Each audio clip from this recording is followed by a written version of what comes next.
today's our topic is UVR, that is ultraviolet radiation. And in this chapter, we will be covering these many pointers, that is the type of UVR, type of modalities, their working, their construction, the physiological effects, indication, contraindication, dangers, and laws of radiation. And also, if you want the PDF of this chapter and the PYQs related to this chapter, you can just DM me on my Instagram account present over here. So let's start with the chapter. Now, the ultraviolet radiations are the electromagnetic energy, okay, which falls between the visible and the X-ray. And the wavelength is between 10 nanometer to 400 nanometer. The ultraviolet radiations are invisible to human eyes. That means we can't see them, and also it can cause sunburn and tanning when exposed for a longer duration. Also, they transmit much more higher energy than the visible radiations.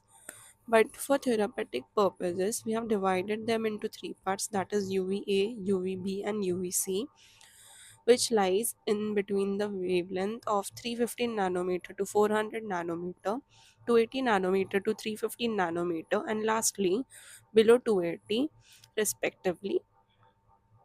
Now we will be studying the production of different types of UVR. So, firstly, the UVR was naturally made from sun. Okay, the sun emits UVR, but that is harmful for us and also can cause sunburns and tanning, etc. So, for that purpose, we have made few generators that we use for therapeutic purposes. Okay, and mostly the generators which produce UVR are made from mercury, that is Hg. And the different types of generator that are available nowadays are high pressure mercury vapor lamp or chromium lamp or fluorescent tube and theractin tunnel, and lastly the PUVA apparatus. We will be talking about all of these in the video further. So the first one is high pressure mercury vapor lamp. Now this lamp is also known as sun alpine lamp. Okay, the high pressure mercury vapor lamp is also known as sun alpine lamp. Now we will be talking about the parts of the diagram of high pressure mercury vapor lamp. So we can see that there is a glass tube in a U shape, okay, and it is made up of quartz crystal, and inside the quartz tube there is argon gas present at low pressure. Also, there is liquid mercury present inside the glass tube, and the glass tube are connected with the electrode at both the ends. One is positive and another is negative. You will understand this in the video further. And the electrodes are covered with a metal cap, okay? And the electrodes are connected to AC main supply and also initial ionizing voltage. This is about 400 volt, and this are used to ionize the argon gas present inside the quartz tube. Now let's study further. So here you can see the construction and working of the UVR, that is high pressure mercury vapor lamp. So let's see what they have said it. So the U shape quartz glass tube is used as a point source, okay, and the quad material allows the passage of UV rays and also withstand the high temperature with low thermal expansion. So that's why only quartz crystal are used to make the U-shaped glass tube in the UVR lamp. Also, the electrodes are placed at the end of the tube and enclosed in a metal cap. Also, a setup transformer supplies high voltage, that is 400 volt, to ionize the argon gas present inside the tube, which is the ionizing channel, which is present below the AC supply, which I told you in the previous slide. And after ionization, the normal voltage maintains the electric current flow. Okay, and the electrons move toward the positive electrode, and the positive ion move towards the negative electrode. That means, as I told you earlier, that there are positive electrode and a negative electrode, right? Now there are electrons and positive particles in the tube, right? Now, due to law of attraction and repulsion, the negative will go to the positive and the positive will go to the negative. So the electron will travel towards the positive electrode and the positive ion will travel towards the negative electrode. Okay, hope you understood this. So the heat generated vaporizes the liquid mercury present inside the tube, and the ionization of mercury vapor along with the argon gas produces UVR. That means the ionization of mercury and the ionization of the argon gas both produces UVR. Okay, but this is not happening when we turn on the machine as soon as possible, right? It take a bit time. How much time? 5 minutes.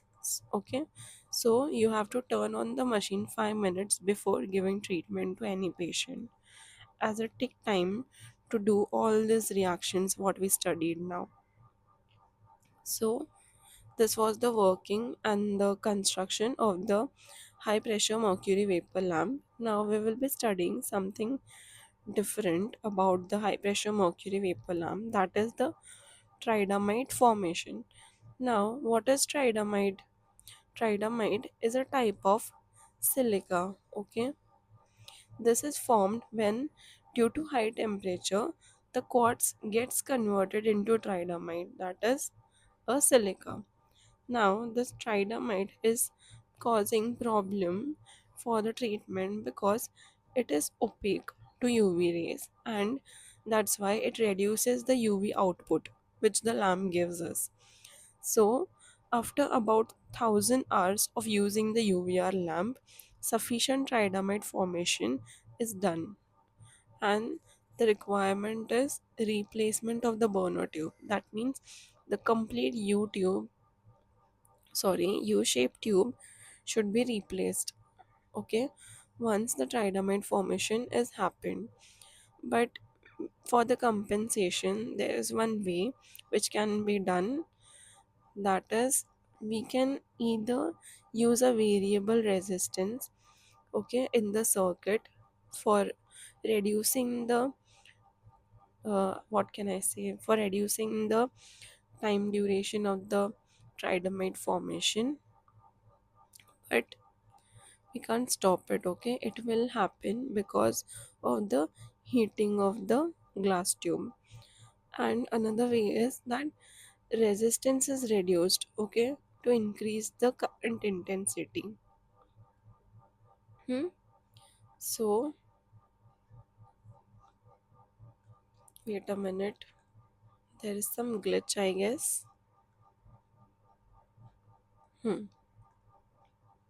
So hope you understood this.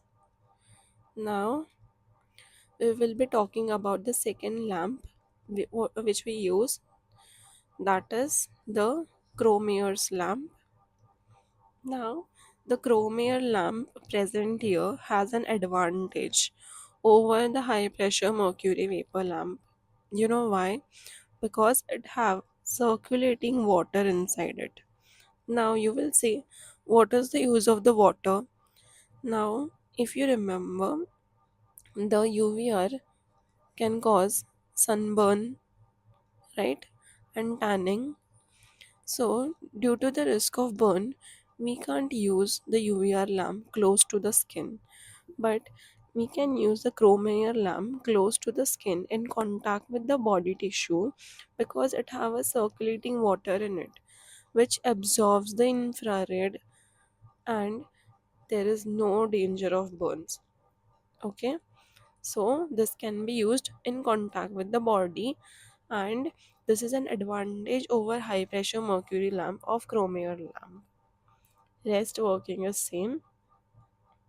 Now we will be studying the construction of the chromium lamp which we saw in the previous slide.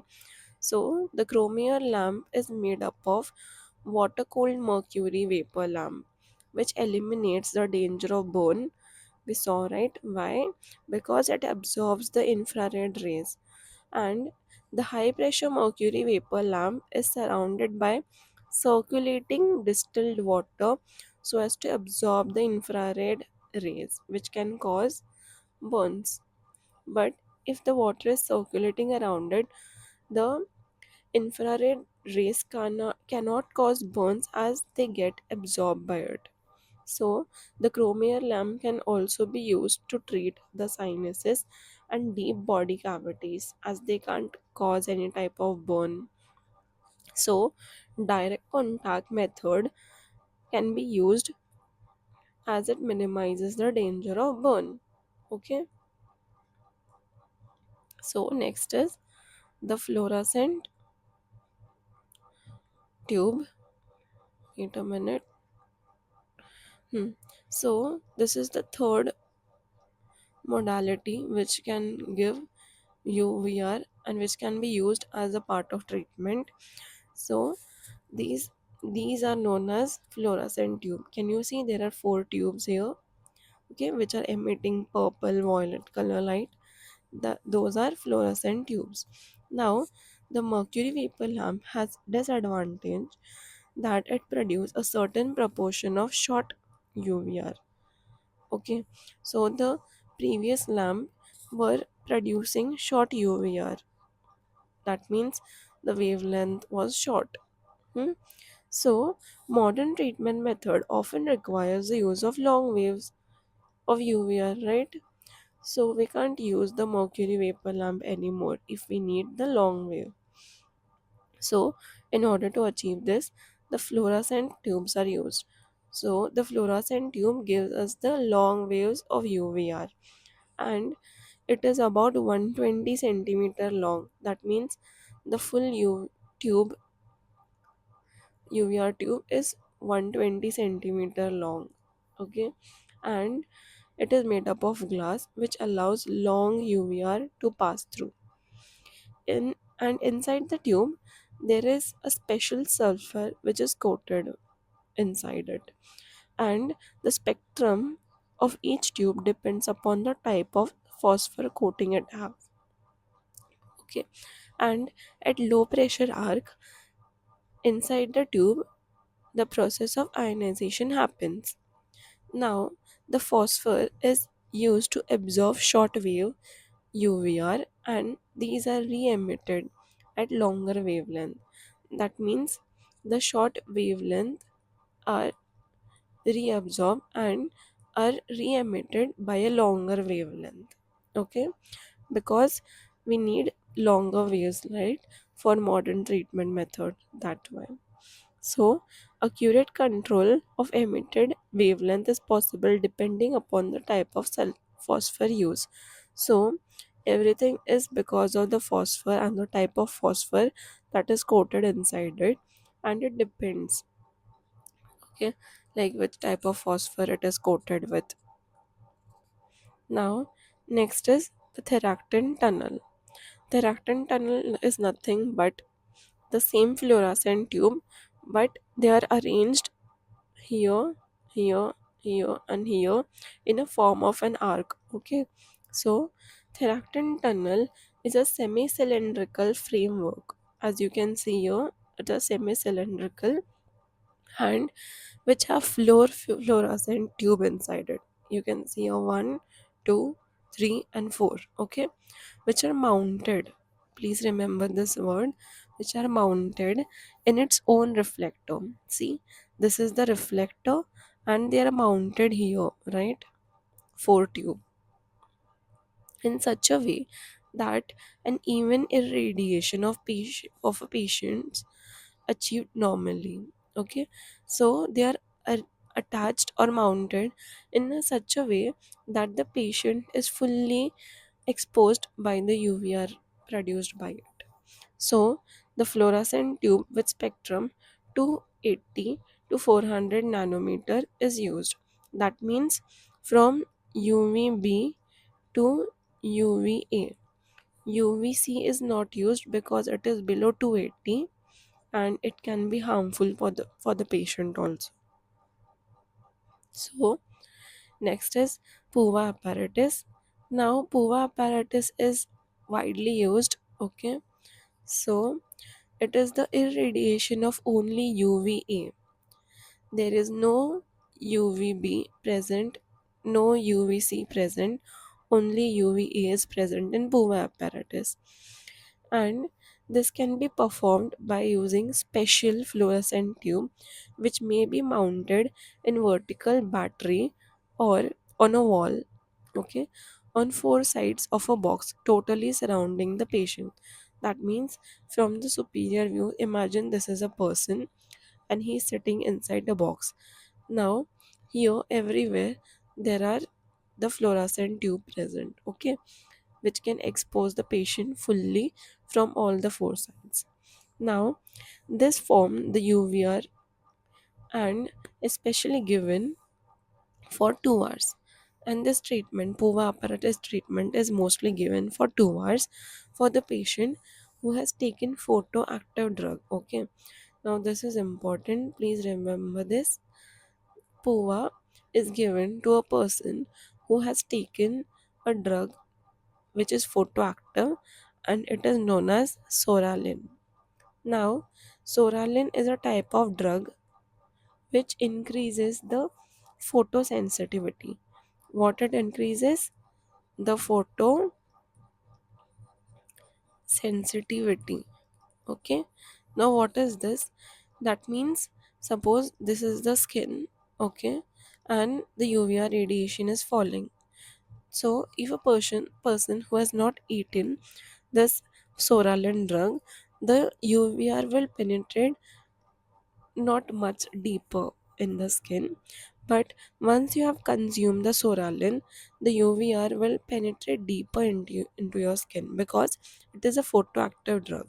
It is photosensitive for photosensitivity drug, and hence the apparatus name is PUA, that is soralin ultraviolet rays A. Now we will be studying the physiological effects of the UVR.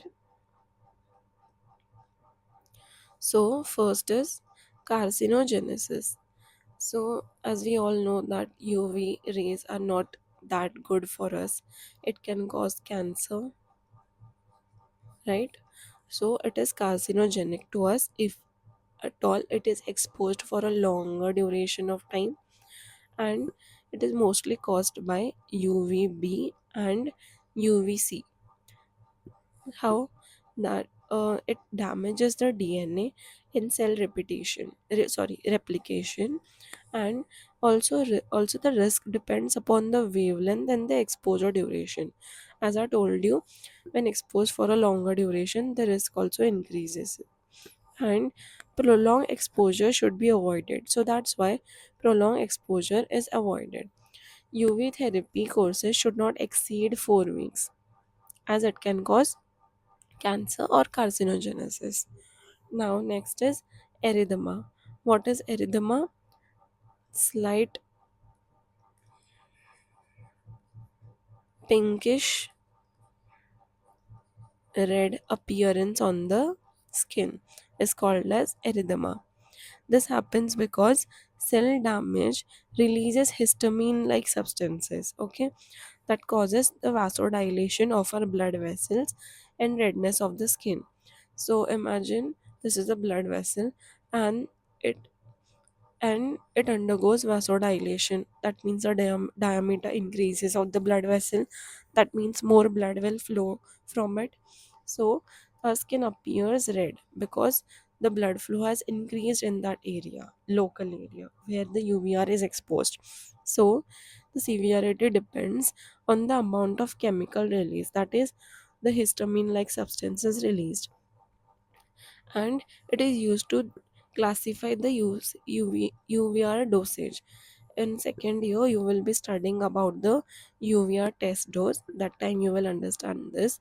Right now, in the first year, you don't have to understand this. So, it is caused by the wavelength of 315 nanometer. Okay, below it. Now, next is the pigmentation.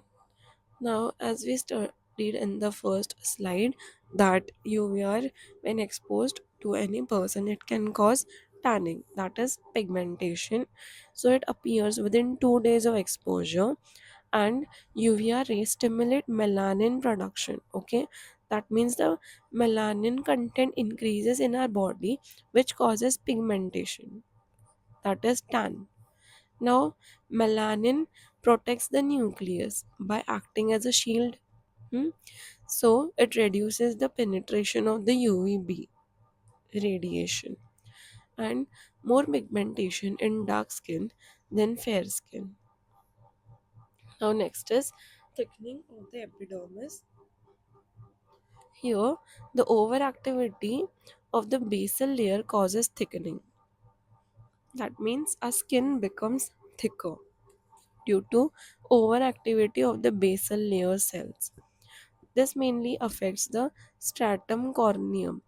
Now, stratum corneum is a layer which is found in our skin, okay, and the thickness can increase up to 3 times than the normal skin layer thickness, okay. So, higher the doses needed until peeling occurs. So, they say that if higher dose is given, then it can also cause peeling of the skin, which we don't want, obviously, in some cases only. Now, next is desquamation. So, desquamation means peeling of the thickened epidermis.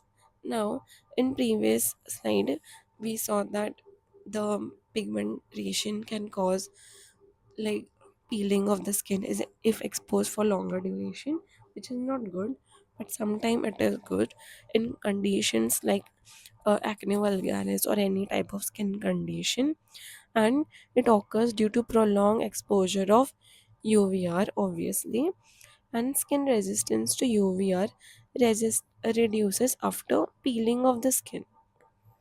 Now, next is the vitamin D production. Now, UV rays convert a substance found in our body, that is 7 dehydrocholesterol. Okay, it is converted to vitamin D when UVR rays is fallen on any patient. Hmm?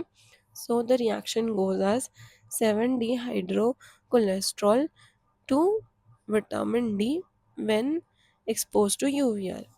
And vitamin D aids calcium absorption, essential for bone and teeth formation. It also helps reduce osteoporosis, especially in females after menopause and fractures. Now, next is the effect on eye.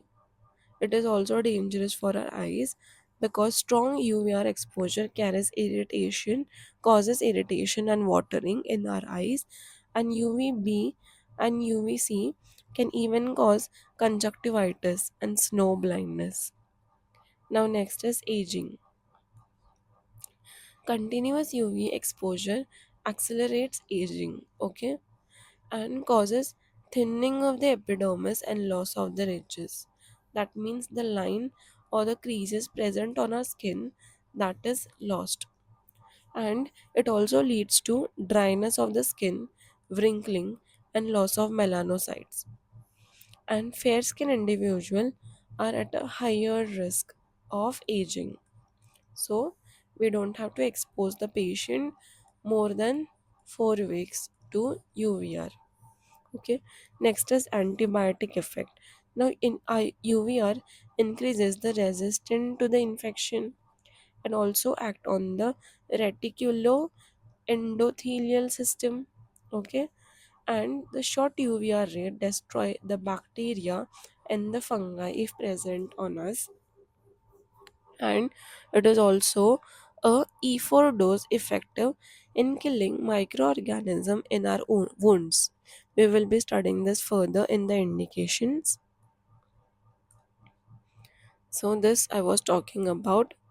So here I have mentioned few important indications of UVR. First is wounds. Now, in wounds, there are two types. One is infected wounds, and other is non-infected wounds. In infected wounds, it can destroy the bacteria, remove the dead tissue, and promote healing. Okay, and in non-infected wounds, it can stimulate granulation tissue and repair. Now, acne vulgaris. Now, this is the acne vulgaris. It happens on face mostly. It reduces the pistule, papillus, and commandons. These are called the commandons, and causes erythema, that is, slight increase in the blood supply to the area. Also, desquamation happens, which clears the blocked follicles, that is, the peeling of the skin can occur, which can clear the pus. Okay, this pus which is formed in acne vulgaris and also act as a sterilizing effect. Now next is pressure sore. Now this picture here is showing a pressure sore which happen mostly in patients who have not been mobilized for months or years. Now this is used for ulcer caused by prolonged pressure, and it promote healing of deep seated ulcer too. Now next is psoriasis. Now this picture here shows a psoriasis on the scalp. Can you see this whitish area? This is the psoriasis. Okay, and of course we can use the PUA therapy for this, that is eating the psoralen drug. Okay, and then sitting in the four walled PUA apparatus for treating psoriasis. Now, how it helps us that it reduces the excessive skin cell proliferation and reduces DNA synthesis, and given us UVR alone, or I told you prior that as a PUA therapy. Okay, and next is alopecia. Alopecia, you all must be knowing. This is alopecia, the loss of hair in patches. Hmm. So, it is used in patchy hair loss. The suberythemal dose stimulates hair loss. Now, what is suberythemal dose? It will be taught to you in the second year. For now, you just need to know that this is the minimum dose given to the patient. Now, next is contraindications of UVR. Let's study each one by one. So first is acute skin conditions. So if there is any acute skin condition like eczema, dermatitis, lupus erythematosus, or herpes simplex, we cannot give UVR as it can accelerate the condition or worsen the condition. Yeah, right, we don't know. And also if we are using the chromier lamp, we cannot touch the skin of the patient, it can cause this diseases to the patient on whom we will be using this machine later, right? So we cannot use it in this condition. Also in hypersensitivity to sunlight, and post deep x-ray or cobalt therapy, it can risk the tissue and cause hypersensitivity. Now, next is recent skin grafting and fever and malignancy. We can't use UVR in all these conditions. Now next is the dangers of UVR. Everything have a danger, right? But we can use it accordingly. Now first is eye damage. Now UVR can cause damage to our eyes. So to get protected from this, we have to wear a special eye gear. Okay, eye protector gear, which will protect our eyes from the radiation falling on our retina. So, UVR exposure can cause conjunctivitis or cataract, and UVB and UVC are absorbed by the cornea and it can damage our cornea, and it is also absorbed by the lens, which can cause cataract, right?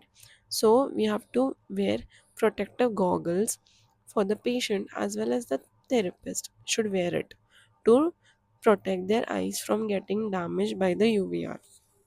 Now, next is overdose risk. Now, if the patient is exposed for a longer duration, it can cause burning, tanning, and many other things. So, prolonged exposure time due to improper timing can cause many risks.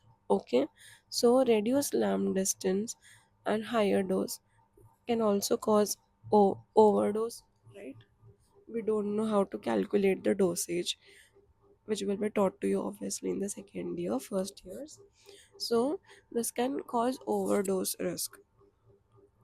That means the person can feel a more burning sensation and not a mild soothing sedative warmth of the modality, and also changing lamp without recalculating the event dose, and use of sensitizers without proper caution. That means if the patient has consumed any photosensitive drug or any other medications that can act as photosensitivity drug, it can cause overdose in such patients. So we have to ask the patient if they are under any medication or not. Now next is the laws of radiations. Now here, the first law is inverse square law. It states that the intensity of a beam of a ray from point source is inversely proportional to the square of the distance from the source. You have to by heart this all three laws as it is, then only you will score good marks in your theory as well as in viva. And cosine law states that the proportion of ray absorbed varies as per the cosine of the angle between the incident and the normal. That means this: if the light is falling perpendicular, it will be absorbed more, but if the light is falling like this, it won't be absorbed more, right? So, the larger the angle at which the rays strike at the body, lesser will be the absorption. So, see, this angle is larger, right? So, the absorption is less. This is the perfect angle for getting the maximum absorption of the UVR light. Now, next is the Groth's law. It states that the rays must be absorbed to produce the effect. Okay, and the effect will be produced at the point at which the rays are absorbed, right? So imagine if this is the skin and rays are falling on it, so it will act only in this part, right, where the rays are falling. So this is mentioned in the Groth's law. I think this is the last part of the lesson. Now the reference book are Clayton and Lowen reads for this chapter. And now you can just follow me on my YouTube channel, and you can also check out my Instagram page and WhatsApp channel for further updates. And if you like the video, you can just share it with your friends. Also, as I told you earlier, you can DM me on Instagram for the PDF of this lesson, and also I will be providing you the PYQs from this chapter, and this will save you a lot of time, trust me, during exams. it's very difficult to study everything. So minimum questions will gain you or fetch you maximum marks. So make sure you DM me on my Instagram channel, and see you in the next video.